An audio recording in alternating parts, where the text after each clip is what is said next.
I'm Emma. It's been 20 years since my father passed away in a traffic accident, and since then I've lived modestly with my mother, who works as a nurse. We've always been close, supporting each other through life's challenges. Things were simple, yet happy. I never thought I'd meet someone who would change my life so dramatically, until I met Christopher. I first met Christopher while working part-time at a restaurant.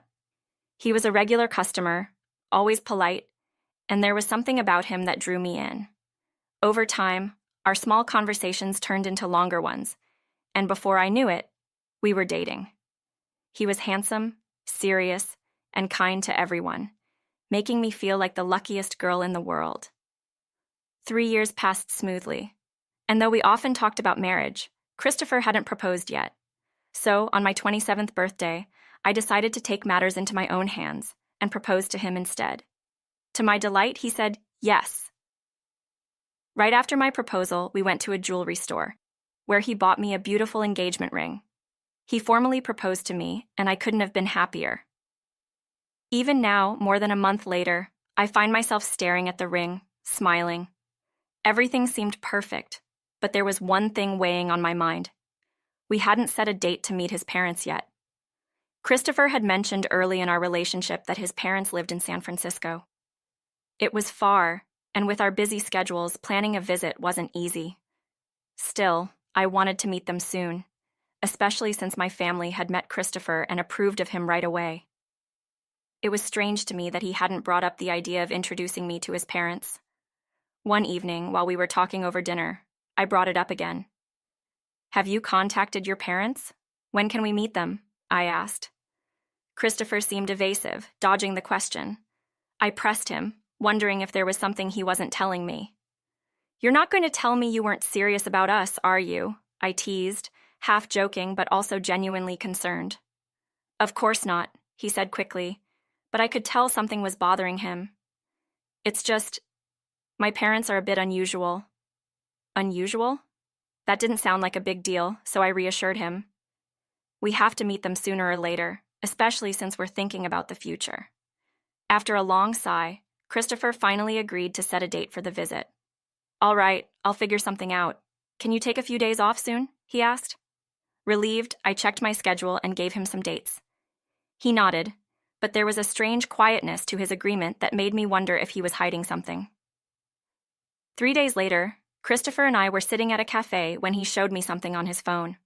It was a page from a travel website, showcasing a stunning luxury hotel called the Royal Harmony Luxury Hotel.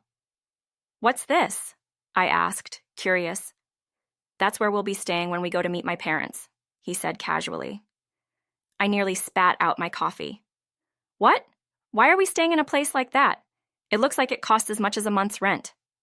Christopher smiled, but his expression was still a bit tense. "Don't worry about the cost. I'll cover the lodging. I just need you to split the travel expenses." "But why do we have to stay at such a fancy place? Can't we just visit your parents' house?" He hesitated for a moment before answering. "Because that hotel is my parents' house." I was stunned. Christopher explained that his father was the head chef at the hotel, and the manager, his second mom, was the woman who had remarried his dad after his parents divorced when he was in middle school. His real mother had no interest in running the hotel, but his father had dedicated his life to it. When Christopher went off to university, the relationship with his parents became strained. He wasn't even allowed to stay at the hotel for free anymore. It felt like a bombshell. Christopher had kept this huge part of his life hidden from me. "Why didn't you tell me any of this before?" I asked, feeling both hurt and confused. "I didn't think it mattered," he said softly. "I never wanted to be involved with the hotel, and I knew that my second mom wouldn't approve of me marrying someone who wasn't from a wealthy background." Suddenly, I regretted pushing him to arrange this meeting, but it was too late to back out now. The reservation was made, and we were going to meet his parents, whether I liked it or not. The day of our trip arrived, and to make matters worse, it was pouring rain. We arrived at the Royal Harmony Luxury Hotel drenched, and as we stepped into the grand entrance, I couldn't help but be impressed by its elegance. That moment of awe was cut short when we were greeted by a middle-aged woman in a tailored suit, Christopher's stepmother, Grace. What a sight! she said with a mocking smile. "Coming into our establishment dressed like that." I was stunned by her rudeness. Before I could respond, she continued, "Could you please dry off? You're dripping all over the place. It's unsightly." Her words stung. We were paying guests at this hotel, yet she treated us with such disdain. Christopher didn't seem surprised, though. He quietly completed the check-in process, but I couldn't shake the feeling that something was terribly wrong. After being led to the cheapest room available, we were treated like second-class citizens. The employee who showed us to our room was uninterested and unprofessional, and the room itself was dusty, with a musty smell lingering in the air. I was beginning to understand why Christopher wanted nothing to do with this place. Over dinner, I asked him, "Does your dad know how badly Grace treats guests?" Christopher shook his head. "He's always in the kitchen or out buying supplies. He doesn't see what goes on, and Grace makes sure to only show her best side when he's around." I could feel my anger rising. This was supposed to be a luxury hotel, but the treatment we received was anything but luxurious. It was clear that Grace was only interested in catering to wealthy, high-profile guests. As we talked, I began to form a plan in my mind. The next morning, Grace barged into our room without knocking. She sat down across from me and started asking questions about my background, how I met Christopher, and what I did for a living. I answered honestly, telling her that I worked part-time as a cook while saving up to open my own restaurant. Grace's expression grew more disdainful with each answer. "So, you're a commoner," she said coldly. "Poor, unattractive, and not even a real chef. If you insist on marrying my stepson, I'll disown him." Her words cut deep, but I refused to let her see how much they hurt. Christopher, however, was visibly angry. "You can't talk to her like that," he said, his voice trembling with fury. Grace ignored him. "If you want to be a part of this family, you'll need to become someone worthy of our name. Otherwise, I suggest you leave." After Grace left the room, Christopher turned to me, apologizing profusely. But it wasn't his fault. Grace was the one who had treated us so poorly, and I wasn't going to let her get away with it. Beneath my calm exterior, I was furious. But instead of letting that anger consume me, I turned it into motivation. "I have an idea," I told Christopher. "Will you help me?" He looked at me, confused but willing to listen. I explained my plan, and after a moment of thought, he agreed. We checked out of the hotel and moved to a nearby budget hotel, waiting for the right moment to strike.